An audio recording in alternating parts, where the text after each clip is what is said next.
Should you watch the Magic in the 2023-24 season? If you're new to the NBA or you're just looking for a new team to follow, this series is for you. I'm making a case to watch every NBA team, and today it's the Orlando Magic. The Magic have been quiet but busy the last couple of years. They traded their core in 2021 to bring in a fresh start, and over the next few seasons the team has drafted and traded for several key young players. The most notable being 2022 number 1 pick Paolo Banchero. At first it seemed like they would spend the 2022-23 season losing for another high draft pick, but halfway into the season the Magic started looking like a decent team. They went 29-28 to end the year and finished with 34 wins, while only being predicted to win about 27 in the whole season. The Magic clearly have enough talent that everyone sees them as a future playoff team, but no one was expecting a 34-48 record. So it looks like they're ready to stop focusing on draft picks and start winning games. But can they keep up the momentum from last season? I personally think they can. I actually think this Magic team will be one of the most exciting in the league. So here's why the 2023-24 Magic will be worth watching. Last season was full of surprises, but the Magic have clear goals that they want to achieve this season. First, they obviously want to win more than the 34 games they won last season. I expect around 40 wins, and if all goes right, they can at least make the play-in tournament. Next, they'll want to figure out their rebounding. The Magic are one of the biggest teams in the league, but they're just average in rebounding numbers. They have the size needed to dominate the boards, but they need to coordinate their effort to make the most of it. Finally, they need to work on their shooting. This team doesn't shoot many threes, and only made 34% of the shots that they did take. New additions and player improvement should help with diversifying their offense and creating more scoring opportunities. So what does all this mean for anyone watching the Magic this season? Let's talk about the key players that make the Magic such an intriguing team. We'll go over their strengths and what to expect for each player to improve on next year. Paolo Banchero was the number 1 pick in the 2022 draft, and he's looking to be the Magic's franchise player. At 6'10", 250 pounds, he can bulldoze his way to the rim, but he's also a good mid-range shooter. He's even a growing playmaker who can make some tough passes. In fact, Paolo's playmaking potential is a good reason why he was chosen number 1. He can easily find the open man, which comes in handy when he draws a defense in as he drives to the rim. All this helped him win Rookie of the Year last season, while scoring 20 points per game. Paolo is great at creating his own shot, but he only shot 42% overall and 29% from 3 last season. Now it's normal for a rookie to be inefficient, so next year the big question with him is, can he improve that efficiency as he picks his shots better?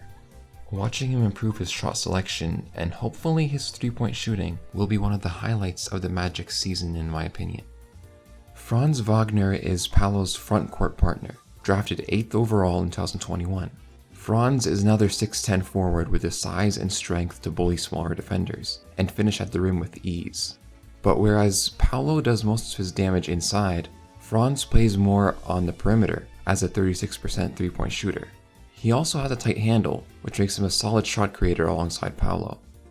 Now Franz is a versatile offensive player, but his defense is solid as well, especially on the perimeter. The big question with him is, can he improve on his notoriously weak rebounding? Relative to his size, he's one of the worst rebounders in the league.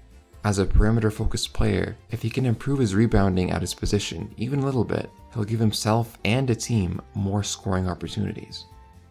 The twin tower forwards of Paolo and Franz are joined by Wendell Carter Jr. in the front court. Carter is the Magic starting center, and he brings versatility on both ends of the ball. On offense, Carter can set reliable screens and shoot from 3 at a decent 35% rate. And on defense, he can box out, rebound, and scrap with bigger bodies in the paint. Carter averaged 8.7 rebounds last season, which makes him one of the Magic's more reliable rebounders. Still, considering his size and position, he can do a lot better. Carter himself has said his goal for next season is to average a double-double, so look for him to improve on his rebounding to give the team a defensive boost. Markelle Fultz is the Magic starting point guard, and my personal favorite player on the team. He was the number 1 pick in the 2017 draft, but a shoulder injury cost him his shooting ability, and he was seen as a bust. The Sixers traded him to the Magic in 2019, where he lost even more time with an ACL tear. But last season, Fultz truly broke out, starting in all games he played and averaging 14 points and 5.4 assists per game on 51% efficiency, the highest in his career. He even improved to 31% from 3, which is still bad, but way better than his previous years. Fultz missed the first couple months of the season, but when he returned, the Magic started their 29-28 run to end the year. His playmaking and his ability to push the pace is critical for this young team. Now, the 2023-24 season will be a contract year for Fultz, and the pressure is on. Can he finally beat the bust allegations and justify a big extension?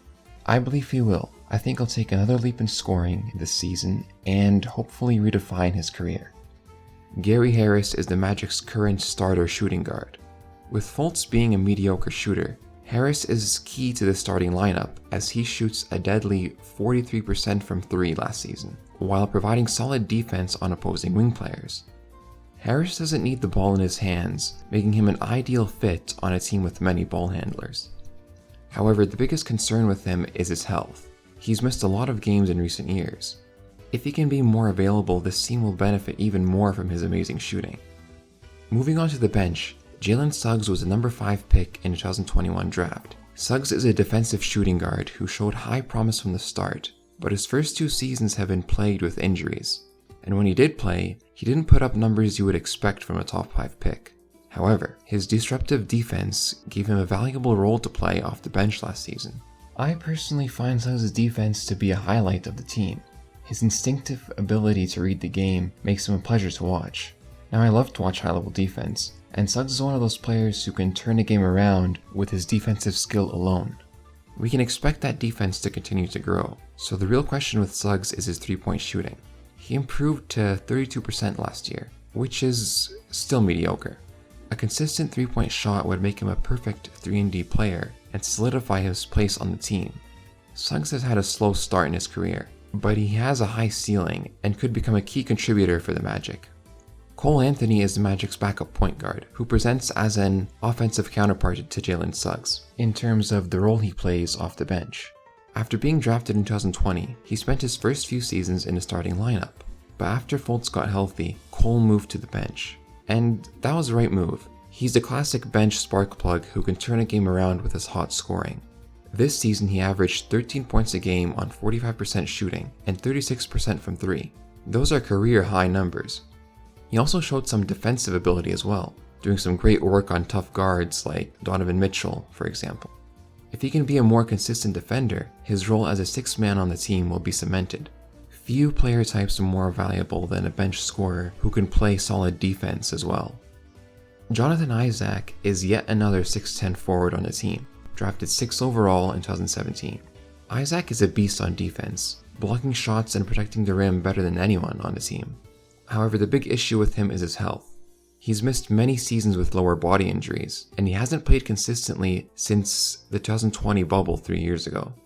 He's looking to be healthy to start the next season, so if he can stay on the court, expect him to provide invaluable defense coming off the bench. But given his history, that's a big if. Next, we have the 2022 draft picks. Anthony Black was chosen 6th overall. He's a big 6'7 guard with high defensive ability and playmaking vision. Many saw Black as the best defender in the 2022 draft, so his flexibility on that end will provide an instant boost to the Magic's defensive abilities. But while the Magic drafted him for his defense, Black is also a smart playmaker, and he's athletic enough to consistently finish at the rim. He isn't much of a shooter, so it'll be interesting to see how he fits into a team with multiple other guards sharing that weakness. Jet Howard was the 11th pick, and one of the best shooters of the draft. It's obvious why the Magic chose a knockdown 3-point shooter, but Howard can score from the mid-range as well. He also has some playmaking ability thanks to his high basketball IQ, but it's still unclear if the Magic will use him in that role. No matter what, Howard will be a valuable scoring piece coming off the bench. Finally, I think it's worth mentioning Joe Ingles, the veteran wing player who joined the team this summer in free agency. Ingles is a career 40% 3-point shooter, making him an important addition to this non-shooting team. Ingles will be 36 when the season starts, but thankfully he won't be carrying a big load. His main contribution will be his shooting, and the mentorship he'll provide for the younger players. Ingles has seen it all in his 9 seasons in the NBA, so his signing was a cheap but clever one. The cool thing about watching the Magic is their size. This is a team with a lot of lengthy forwards and bigger guards. Even if their shooting isn't consistent, most of the roster can play a physical game and create their own shot. There were a few games below the play-in last season, and that was with many injuries. I think it's a joy to watch a team grow and get better, and that's why I'm so excited to follow the Magic. I do believe a healthy version of this team will at least be a play-in team this season. And that's your intro to the 2023-24 Orlando Magic. This team has a bit of everything: a talented young core, inspiring comeback stories, and new additions ready to make an impact. But the big question is, can this young core live up to the expectations? Time will tell, and every game will be a test of their ability. This team is widely slept on, but I believe the next season will be the first time the Magic is relevant in many years. With an exciting young core, new additions, and a taste of victory, the Orlando Magic are finally ready for a big season. Thanks for watching, and if you want more content like this, please like and subscribe.